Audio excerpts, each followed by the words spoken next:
Good morning everyone, ಎಲ್ರಿಗೂ ಶುಭೋದಯ. ನಿಮ್ಮ ದಿನ ಇವತ್ತು ಖುಷಿಯಾಗಿ ಹೋಗಲಿ ಅಂತ ನನ್ನ ಕಡೆಯಿಂದ ನಿಮಗೆ ಗುಡ್ ಮಾರ್ನಿಂಗ್ ವಿಶೇಷ. ನಾನು ಬೆಳಗ್ಗೆ ಎದ್ದು ಫಸ್ಟು ಫ್ರೆಶ್ ಅಪ್ ಆಗಿ ಸ್ನಾನ ಮಾಡಿಕೊಂಡು ಫಸ್ಟ್ ಒಂದು ಕಡಕ್ಕಾಗಿ ಟೀನ ಕುಡಿದು ರೆಡಿ ಆದ್ವಿ. ನಾವು ರೆಡಿ ಆಗಿರೋದು, ನಾವು ಇವತ್ತು ಡಿ-ಮಾರ್ಟಿಗೆ ಹೋಗೋಣ, ಒಂದು ಸ್ವಲ್ಪ ಗ್ರಾಸರೀಸ್ ಬೇಕಾಗಿತ್ತು. ಊರಿಂದ ಬಂದಮೇಲೆ ನಮ್ಮದು ಮೇನ್ ಕೆಲಸ ಇರೋದು ಅಷ್ಟೇ, groceries refilling, vegetables and fruits refilling. ಅದನ್ನ ಮಾಡಿಕೊಂಡೆ ನಾವು ನೆಕ್ಸ್ಟ್ ನಮ್ಮ ಡೇ ಏನಿರುತ್ತೆ ಅಂತ ಪ್ಲ್ಯಾನ್ ಮಾಡ್ತೀನಿ. ಇಲ್ಲ ಅಂದರೆ ಇವಾಗ ಏನಾದರೂ ಮನೆಯಲ್ಲಿ ಹರ್ಷ ಕೇಳ್ತಿರ್ತಾನೆ, ಅದು ಬೇಕು ಇದು ಬೇಕು ಅಂತ. ಅದೆಲ್ಲ ಇರಲಿಲ್ಲ ಅಂದರೆ ನನಗೆ ಬೇಜಾರಾಗುತ್ತೆ.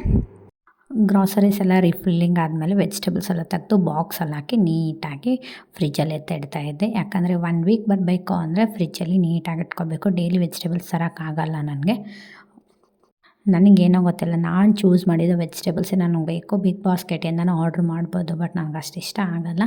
ಯೂಶ್ವಲಿ ಸ್ಯಾಟರ್ಡೆ ಆರ್ ಸಂಡೇ ನಾನು ನಮ್ಮ ಹಸ್ಬೆಂಡ್ ಇಬ್ಬರು ಫ್ರೀನೇ ಇರ್ತೀವಿ. ಆ ಟೈಮಲ್ಲಿ ಹೋಗಿ ಎಲ್ಲ ವೆಜಿಟೇಬಲ್ಸು ಏನೇನು ಮನೆಗೆ ಬೇಕಾಗುತ್ತೆ ಎಲ್ಲ ತೊಗೊಂಡ್ಬರ್ತೀನಿ. ಮಿಡಲಲ್ಲಿ ಯಾವಾಗಾದರೂ ಬೇಕಂದರೂ ಅವ್ರು ನನಗೆ ಕಾಲ್ ಮಾಡಿ ಹೇಳಿದರೆ ತಂದು ಕೊಡ್ತಾರೆ ನಮ್ಮ ಹಸ್ಬೆಂಡು. ಆ ಥರ ಏನೂ ಇಲ್ಲ, ಕಂಪಲ್ಸರಿ ಆನ್ಲೈನ್ ಆರ್ಡ್ರ್ ಮಾಡಬೇಕು ಅಂತೇಳಿ. ಯಾವಾಗಾದರೂ ಎಮರ್ಜೆನ್ಸಿ ಇದ್ದರೆ ಆರ್ಡ್ರ್ ಮಾಡಲೇಬೇಕು.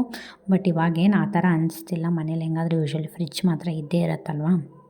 ಕೆಲಸ ಆಗಿಬಿಡ್ತು. ನೋಡ್ಬೋದು 9:30 ಆಗ್ತಿದೆ ಟೈಮು. ನನಗಂತೂ ತುಂಬಾ ಸುಸ್ತಾಗ್ಬಿಡ್ತು. ಅದಾದಮೇಲೆ ಬೆಡ್ಡಿಗೆ ಹೋದರೆ ನಮ್ಮ ಹರ್ಷಂದು ಗೋಳು ಕೇಳಿ